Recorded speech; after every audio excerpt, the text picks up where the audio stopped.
ಜಿಲ್ಲೆಯ ಬಂದರುಗಳಿಗೆ ಭೇಟಿ ನೀಡುತ್ತಿರುವ ಸಚಿವ ಮಂಕಾಳ್ ವೈದ್ಯ ಅವರು ಬುಧವಾರ ಕಾರವಾರ ಬಂದರಿಗೆ ಭೇಟಿ ನೀಡಿದರು. ಈ ವೇಳೆ ಸಚಿವರು ಬ್ರೇಕ್ ವಾಟರ್ ಕಾಮಗಾರಿ ನೀಲನಕ್ಷೆಯನ್ನು ವೀಕ್ಷಣೆ ಮಾಡಿದರು. ಬಂದರು ಮತ್ತು ಮೀನುಗಾರಿಕೆ ಸಚಿವರಾದ ಮಂಕಾಳ್ ವೈದ್ಯರು ಮಂಗಳವಾರ ಭಟ್ಕಳ ತಾಲೂಕಿನ ಅಳವೆಕೋಡಿ ಬಂದರು ವೀಕ್ಷಿಸಿದ್ರು. ಬುಧವಾರ ಸಚಿವರು ಕಾರವಾರ ಬಂದರಿಗೆ ಭೇಟಿ ನೀಡಿದ್ರು. ಮೊದಲು ಸಚಿವರು ಬೋಟ್ನಲ್ಲಿ ಸಂಚರಿಸಿ ಬಂದರನ್ನು ವೀಕ್ಷಣೆ ಮಾಡಿದ್ದು ವಿಶೇಷವಾಗಿತ್ತು.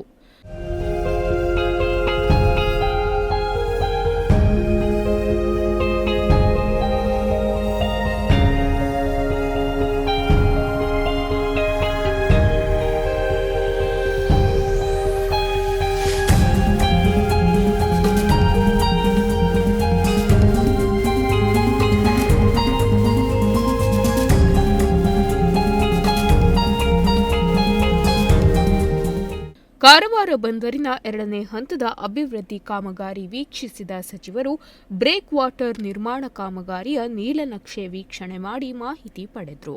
ಇನ್ನು ಅಧಿಕಾರಿಗಳ ಜೊತೆ ಕಾರವಾರ ಬಂದರಿನ ಸಮಸ್ಯೆಗಳ ಬಗ್ಗೆ ಚರ್ಚೆ ನಡೆಸಿದರು.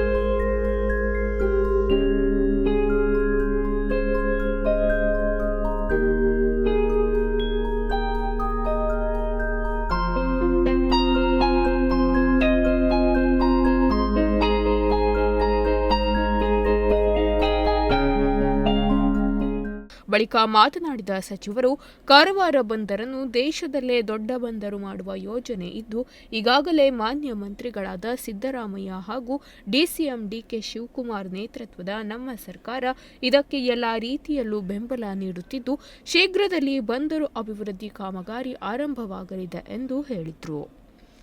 ಈ ಸಂದರ್ಭದಲ್ಲಿ ಕರ್ನಾಟಕ ಜಲಸಾರಿಗೆ ಮಂಡಳಿಯ ಮುಖ್ಯ ಕಾರ್ಯನಿರ್ವಹಣಾ ಅಧಿಕಾರಿ ಜಯರಾಮ್ ರಾಯ್ಪುರ್, ಬಂದರು ನಿರ್ದೇಶಕ, ಕರ್ನಾಟಕ ಜಲಸಾರಿಗೆ ಮಂಡಳಿಯ ಕ್ಯಾಪ್ಟನ್ ಸಿ ಸ್ವಾಮಿ, ಕರ್ನಾಟಕ ಜಲಸಾರಿಗೆ ಮಂಡಳಿಯ ಪ್ರಮೀತ್, ಅಪರ ಜಿಲ್ಲಾಧಿಕಾರಿ ಪ್ರಕಾಶ್ ರಜಪೂತ್ ಸಚಿವರ ಜೊತೆಗಿದ್ದರು. Nudisiri news desk, Honnavar.